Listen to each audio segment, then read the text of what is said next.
Alright, good evening everybody. City of Clear Lake Shores City Council regular meeting April 18th, 2023 at 6:30 p.m. And we have all council members present. Item 2 is pledge allegiance to the flag of the United States of America and to the Texas flag.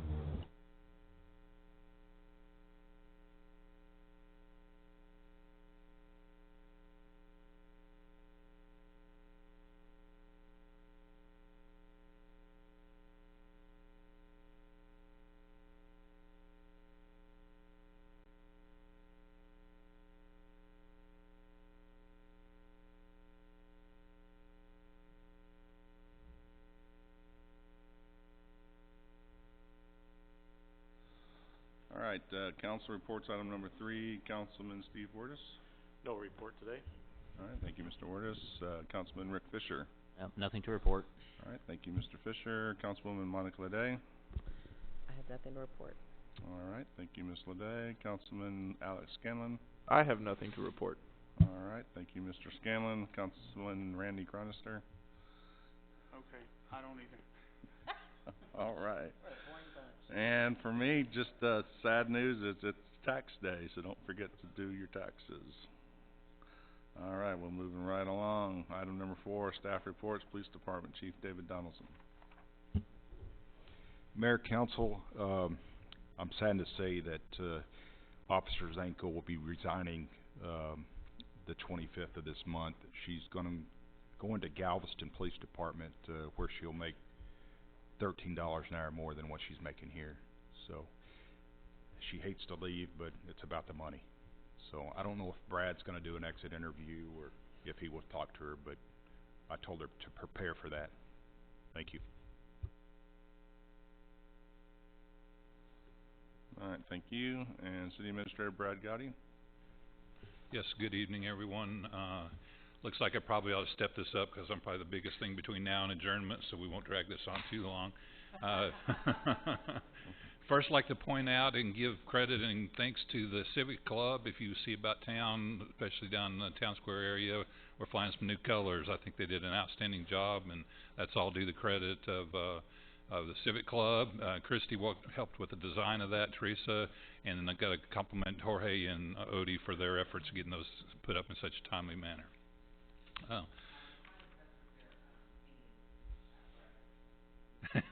The bucket is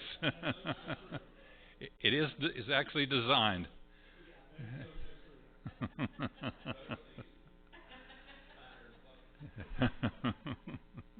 I offered my pickup truck to stand on back of on the ladder, but another thing, new thing we've seen around town, Public Works did get their new public utility vehicle, so that's great, so they're not running around so much in the truck and burning gas and actually using that cart quite a bit. Something I'm really happy to say that I've been talking, showing pictures for a couple of meetings now, and I'm proud to say that if you haven't seen it, the body shop is finally starting to come down. It's probably about halfway down now, and their goal is to be totally done by Friday, you know, and that's totally ripping out and pulling out the concrete pad and putting backfill in. A couple of highlights on some other things that are going on.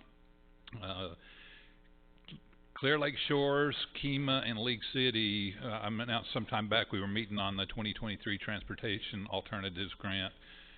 During the process, the three cities got together and identified that the scope was probably too big and the financial constraints were too difficult. We, as three cities, agreed that we were going to back out of that. As soon as we notified TxDOT of our desires, they quickly came back and asked us to reconsider and have brought forward an option. They think this could score very high, and they brought forward an option of filing under a hardship agreement, which allows the TxDOT to become sponsors and provide a lot of that funding. So Lake City has come to us for the proposal of hiring a grant consultant. They are proposing that League City will take 60% of the cost, Clear Lake Shores 20%, and Kemah 20%. The 20% on ours and Kemah is not to exceed $6,000. So 20% of that up to $6,000. You will see an agenda item later on this evening for that. I did have a meeting today with Shell Mark on the Shell Bottom boat ramp. I'm waiting for a response from GLO to get their legal department to have final approval on that lease, and so we can start moving things forward. I think I've kind of mentioned, I'm not sure that I've told everybody, I'm going to brief highly, that there's still some time on this. There were some concerns when I first started that construction was going to be starting in March and probably be affecting the summer activities. This is not looking to be the case. I'm looking anywhere from probably 6 to 9 months in reality, because this is a two-part phase. Phase 1, we got $35,000 awarded, that's for design, and now we have to go back to apply for the construction grant. Parks and Wildlife did advise that because we made it through and qualified for the round 1, likelihood of getting approval for round 2 is really strong for us. So we're excited that things going to hopefully start picking up some steam moving forward with that.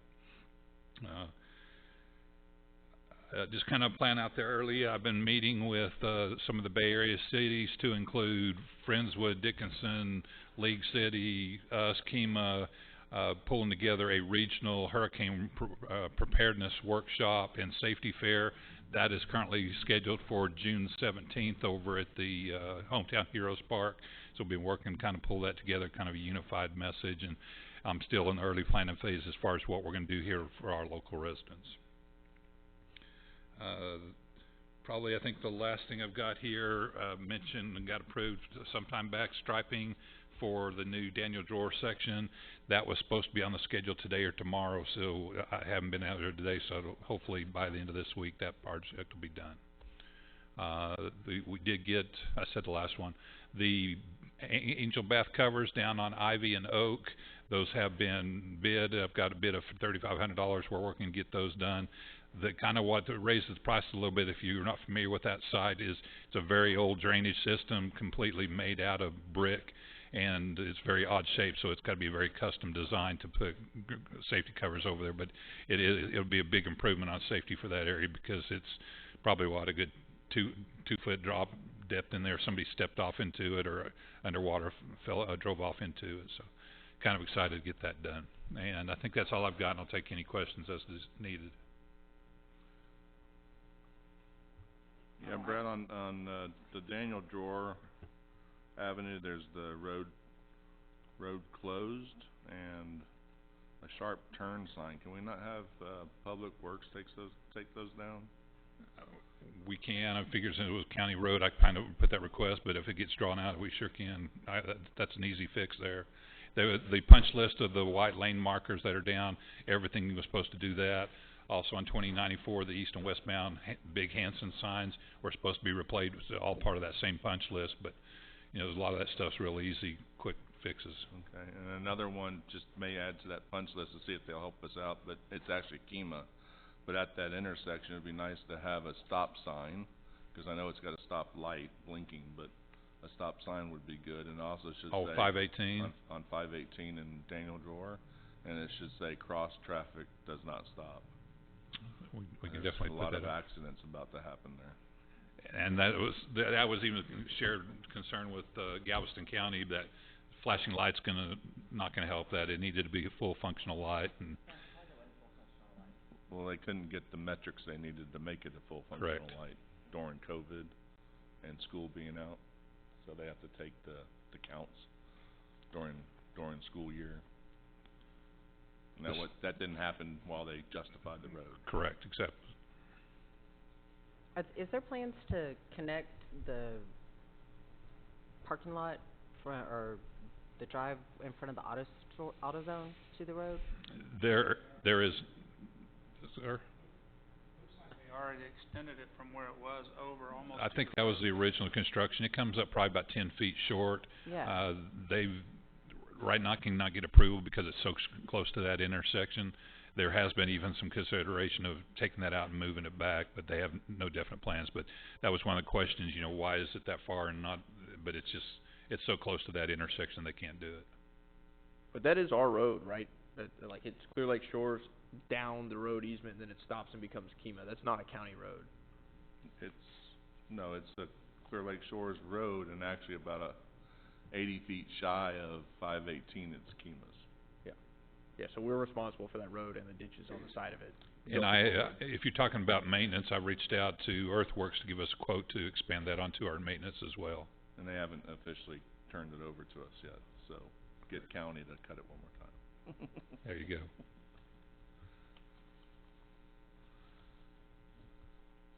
Any questions, but when you were talking about the golf cart, Kurt and I were at the ESB meeting last night, and the fire department was talking a lot about these new lithium batteries that are in these golf carts. And when you talked about that golf cart, it made me think about that.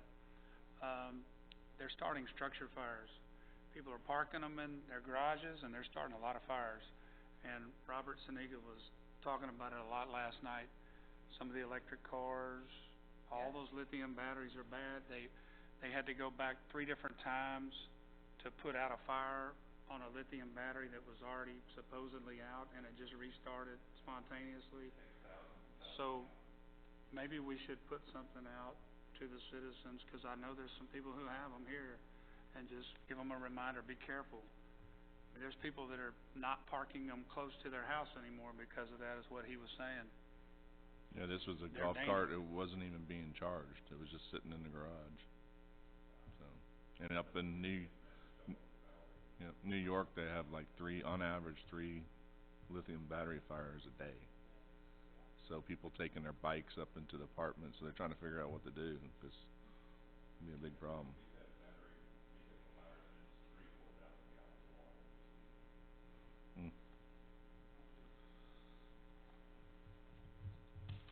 Alright, thanks, Brad. Alright, item number 6, committee reports, Parks and Pool. Can you get that mic, please, Brad?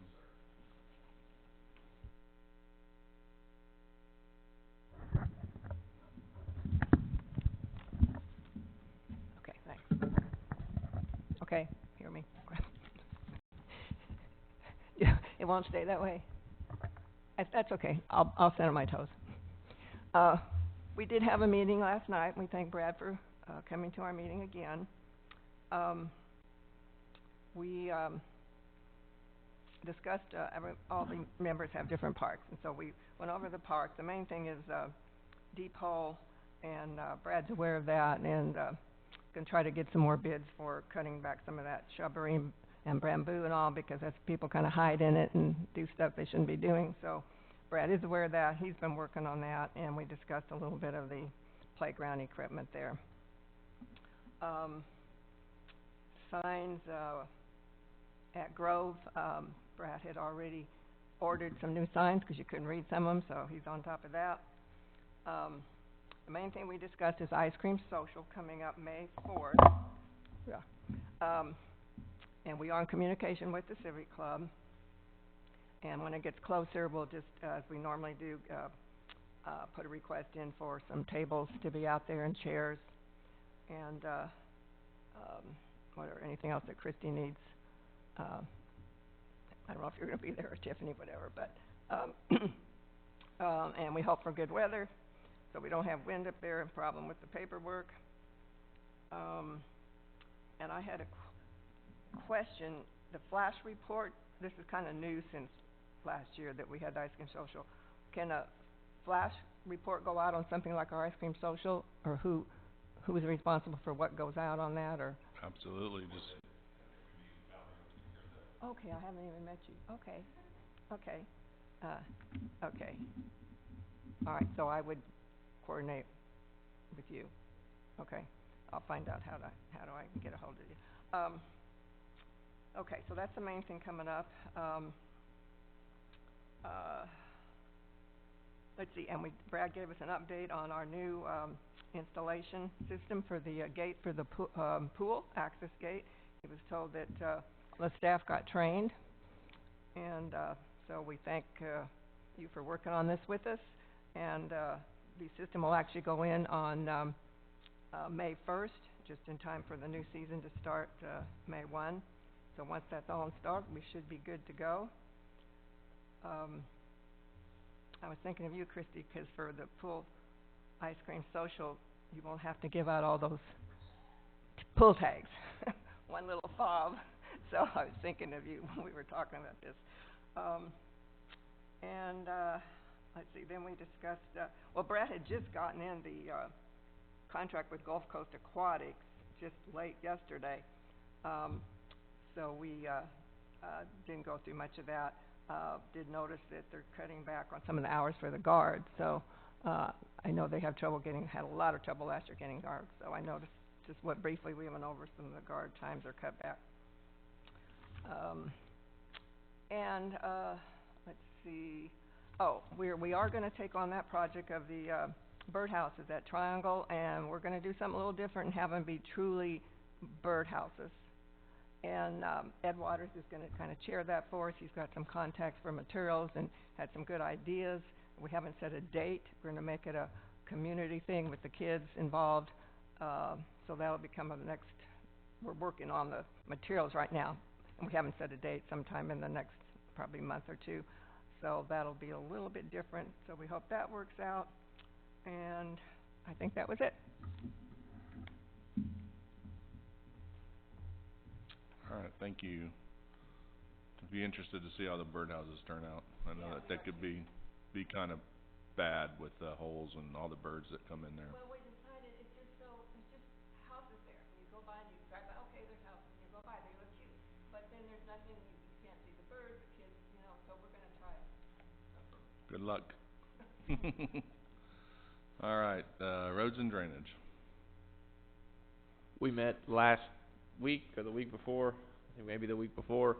I don't know, we struggled to get a meeting off, but we finally did, I think, on the 6th. It was good. Brad was there. He's got some projects moving forward, which is encouraging. The Angel Bass are going, and we are working on getting our budget that we've maintained independently and our maintenance priority list that we've maintained independently kind of integrated with Brad and Cheryl at the city. So that should be a big step forward in helping us stay organized and helping us transition between different people on the board and into the future. So there'll be some type of, paper trail versus just memory going forward. So looking forward to that. All right, thanks, Alex. Zoning Board of Adjustments, Planning and Zoning, Waterfront Compliance. Nothing from Waterfront. Nothing from Waterfront, all right. Civic Club. Nobody here. Item 7, EDC. Mike? Nothing. Moving right along. Item 8, public comments. Everybody can read up there what it says. You have 3 minutes to talk. Speak about city business if you'd like at this time, and approach or attack council.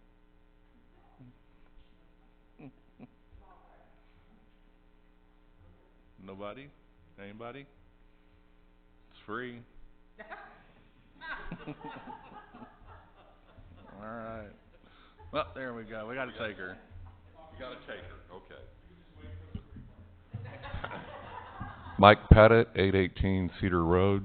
So, just as an observation, when this lot sold across here and they demolished the building and took it away, it's kind of a janky looking lot now that, maybe the dirt needs to be leveled and maybe something to be planted there before it just grows up into ragweeds, this summer and goes unattended. Then, since the brewery came in, there's been a struggle for parking. And I've noticed, in the mornings, there are a row of cars that are already parked, along Clear Lake Shores Road. I'm just conjecturing that maybe it's used as as a park and ride. People meet there. Well, I'll meet you there and I'll just park my car and we'll carpool into work, and then at the end of the day we'll come back and pick up my car. So, maybe that should be looked into. And then it's nice to have the weeds and whatever taken down and mowed east of Clear Lake Road on Aspen. I mean, that's all cleared out now, and but then everybody's parking their cars there, and I don't know what's going to become of that. Generally, when it starts to rain, and that tonnage of cars parked there, and is that going to turn into just like a muddy, rutted lot? I mean, I don't know. Looking into the future, I mean, it could be a problem. So, thank you. Thank you, and I think Brad may have an update on the property across the street. I do. You read my mind. Thank you. I know we're not supposed to respond to comments, cut me off if I need to, but I did wanna mention that the owners of that property did approach City Hall on Friday. Angie was out, they were supposed to be coming back today or tomorrow to make plans to move forward, clean that lot, plant sod on it, and make it a lot more presentable. I believe the city went and contacted them to make sure that they answered to the requirements of the ordinances. Thanks for getting and checking into that. Anybody else? All right. Moving on to item 9, consent agenda, items A through D. Is any items need to be pulled? Having none, is there any objection to the consent agenda from council? A through D. Having none, the consent agenda is accepted. Item 10, old business, discussion and possible action may be taken on the following. Item A is split waterfront lease D-093A into two parcels, D-093A1 at 40.119 feet and D-093A2 at 38.5 feet, and I believe Mr. Gowdy has some comments on this. Yes, sir. This was brought forward last meeting, and we still had some outstanding questions that need to be resolved. Christie's have been in touch with both the sellers and the lessees, and I'd like to turn the microphone over to her at this time, please. I'll get her a mic. Okay, so this was actually, the last time that it was on the agenda, I put it on there incorrectly. I did not realize that the waterfront transfer request was based on the sale of a property. The Gephards bought some property from the Guthries back in August, I believe. And then they did the waterfront transfer at the time as well. And there was issues, it didn't pass inspection, so they had to go back in and get everything into compliance. And when it came back to go on the agenda, I thought it was just a straight transfer because it was several months before they brought it back. And then I talked to Lisa McCormick, the Guthrie's daughter, and she explained to me the situation on it. And like I said, on the transfer itself, it actually says that it is based on the sale of a property. So that 40.19 can be transferred. And so they're just requesting it just to be put through. It's in compliance and everything. So it should be pretty straightforward if you choose to split it.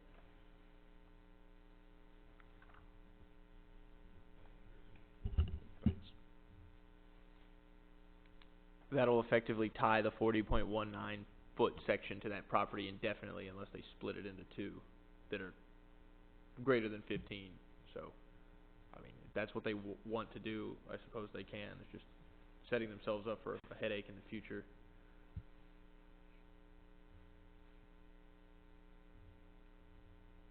Really no different than you own an 80 feet and Or you can 42 grandfather foot. with your house, so that's all they're doing. They're just splitting it after the sale of a house, so he's keeping some and he's Hey, getting rid of the I'm rest. okay with it as long as they're aware.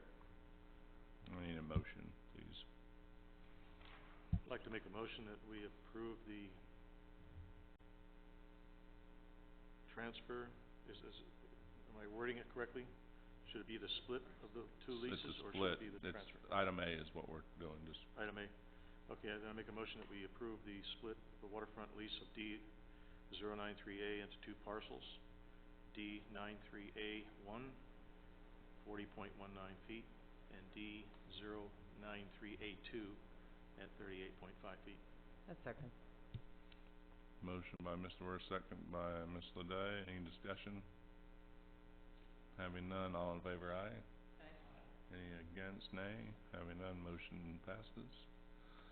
Item B is transfer of waterfront lease D-093A, Ted and Bed Guthrie to Chris Gephardt. Brad, any additional comments? Christie, any additional comments? I'll make a motion that we approve the transfer of waterfront lease, D-093A to Ted and Betty Guthrie, to Chris Gephardt. Second. Motion by Mr. Fisher, second by Ms. Ledee. Any discussion? Having none, all in favor, aye. Any opposed, nay. Having none, the motion passes. Moving on to new business, item 11, discussion and possible action may be taken on the following items. Item A, move regular council meeting scheduled for May 2nd, 2023 to May 3rd, 2023 due to election equipment in the facility and the elections finalizing.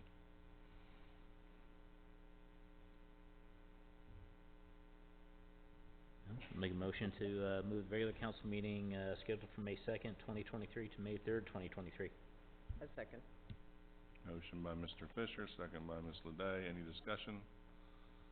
Having none, all in favor, aye. Any opposed, nay. Motion passes. Item B, authorize the city administrator to enter into regional agreement with League City, I would assume that's the city of League City and city of Kemah, on transportation alternatives grant application assistance. I pretty much pulled the curtain back on my report of that, but this is just authorizing me to sign the letter to enter that into agreement. And it also authorizes $6,000, right? Yes, up to 6,000, 20% of the total application fee. Not to exceed 6,000. I make a motion to authorize the city administrator to enter into a regional agreement with the city of League City and the city of Kemah on transportation alternatives grant application assistance. I'll second. Can we, okay, motion by Ms. Laday, second by Mr. Wurtis. I would ask that you amend your motion to include the $6,000 not to exceed, so that that can be entered into and he can sign the check. I amend my motion to include a not to exceed $6,000 funding towards the completion of this grant application. I will second. Motion by Ms. Laday, second by Mr. Wurtis. Any discussion? I mean, sorry. To do the study, right? It's the grant application to apply for the project. So they're hiring a grant writer to help League City, and they're heading up the thing, and then the other two cities are putting in their portions of it.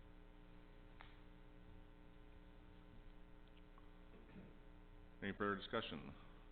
Having none, all in favor, aye. Any opposed, nay. Motion passes.